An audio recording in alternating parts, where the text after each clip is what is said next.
Music by Vikesh भोजपुरिया। डालता डालता चोली में रंग देव रहा डालता डालता डालता चोली में रंग देव रहा डालता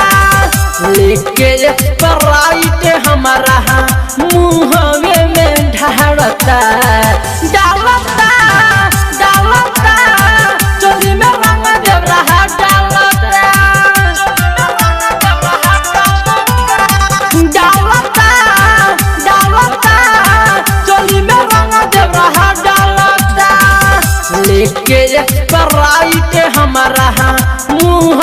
में ढालता डालता डालता चोली में रंग देव रहा डालता चोली में रंग देव रहा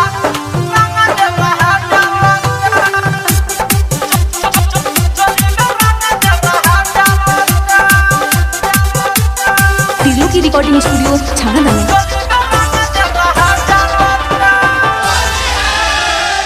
कहताटे होली हौवे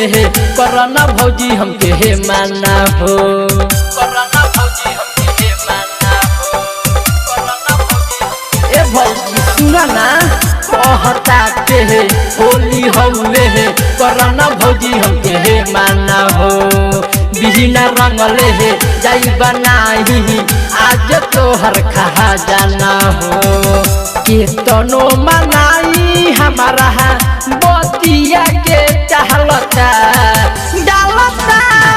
डालता चोली में रंग देव रहा डालता डालता डालता चोली में रंग देव रहा डालता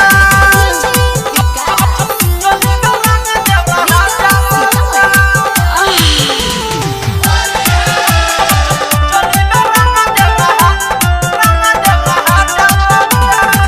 तिले तिले है भीतर हिले है डालता हूँ मचके डालता मचके ए सखी सुनो ना तिले तिले है भीतर हिले है डालता हूँ मचके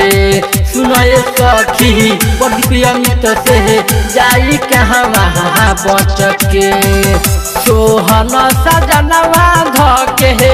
चोली हमरे फहरता डालता डालता